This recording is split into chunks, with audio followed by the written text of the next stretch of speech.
यह कहानी एक छोटे से गांव के गरीब किसान की है। वह बहुत ही सीधा साधा और संतोषी व्यक्ति था, लेकिन उसके मन में एक इच्छा थी कि वह ओशो से मिले और जीवन के गहरे रहस्यों को समझे। एक दिन हिम्मत करके वह शहर गया और ओशो के आश्रम का पता लगाया। आश्रम के बाहर उसने देखा कि एक शानदार नई कार खड़ी है। कार के पास एक आदमी चिंता और बेचैनी में खड़ा था। किसान ने उस आदमी से पूछा, भाई साहब, क्या आप ओशो से मिलने आए हैं? उस आदमी ने थके हुए स्वर में जवाब दिया, हाँ, मैं ओशो का शिष्य हूँ। मैं उनसे बहुत ज़रूरी काम से मिलने आया हूँ। मेरी यह नई कार है जिसे मैंने बहुत मेहनत से कमाया है, पर मैं इसे लेकर बहुत परेशान हूँ। किसान ने हैरानी से पूछा, इतनी सुंदर और नई कार से परेशानी कैसी? शिष्य ने बताया, असल में मैं बहुत चिंतित हूँ कि कहीं यह कार चोरी ना हो जाए, कहीं इसे कोई नुकसान ना पहुँचा दे। मैं इसे लेकर इतना असुरक्षित महसूस करता हूँ कि रातों की नींद उड़ गई है। मैं ओशो से यही पूछने आया हूँ कि इस चिंता से मुक्ति कैसे पाऊँ।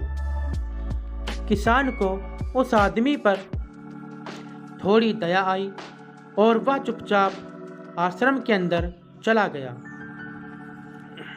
अंदर उसने देखा कि ओशो एक चारपाई पर बैठे थे। उनके पास उनकी कुछ किताबें और एक पानी का लोटा रखा था। किसान ने ओशो को प्रणाम किया और उनसे पूछा, भगवान, बाहर एक व्यक्ति अपनी नई कार को लेकर बहुत चिंतित है। वह कहता है कि कार ने उसकी नींद छीन ली है। कृपया मुझे बताएं कि ऐसा क्यों है। ओशो मुस्कुराए और उन्होंने किसान से पूछा, तुम्हारे पास क्या है? किसान ने कहा, मेरे पास एक छोटी सी झोंपड़ी है, एक बैलगाड़ी है और कुछ खेतों का छोटा सा टुकड़ा है। और हाँ, मेरे पास एक पुराना लोटा है जिससे मैं पानी पीता हूँ। ओशो ने कहा, ठीक है, एक काम करो, तुम बाहर जाओ और उस कार वाले शिष्य से पूछो कि उसे तुम्हारे लोटे के चोरी होने की कोई चिंता है। किसान को यह सवाल थोड़ा अजीब लगा, पर वह उसने वैसा ही किया। वह बाहर आया और कार वाले शिष्य से पूछा, क्या आपको मेरे उस पुराने लोटे के चोरी होने की कोई चिंता है? शिष्य ने हंसते हुए जवाब दिया, तुम्हारे पुराने लोटे की चिंता मुझे क्यों होगी? वह मेरा नहीं है और उसकी कोई कीमत भी नहीं है। किसान ने वापस जाकर ओशो को यह बात बताई। ओशो ने मुस्कुराते हुए कहा, बस यही रहस्य है। जिस चीज़ को तुम अपनी संपत्ति मानते हो वह तुम्हें सुख देने के बजाय चिंता और दुख देती है। जितनी बड़ी संपत्ति उतनी बड़ी चिंता। वह कार उस शिष्य की है, इसलिए वह चिंतित है। तुम्हारा लोटा उसका नहीं है, इसलिए वह निश्चिंत है।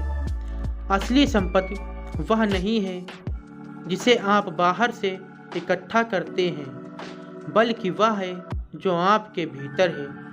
आपका संतोष, आपका ज्ञान और आपकी शांति। बाहरी चीज़ें आपको बांधती हैं, जबकि आंतरिक संपत्ति आपको मुक्त करती है। तो दोस्तों, इस ओशो की कहानी से हमें यह सीख मिलती है। यह कहानी सिखाती है कि हम जिन भौतिक वस्तुओं को अपना मानकर उनसे जुड़ जाते हैं वे ही हमारे दुख और चिंता का कारण बन जाती हैं।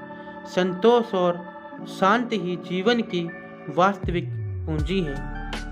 तो दोस्तों, मैं आशा करता हूँ आपको यह ओशो की कहानी अच्छी लगी होगी और ऐसी ही अच्छी सीख देने वाली कहानियाँ ओशो की मैं लाता रहूँगा।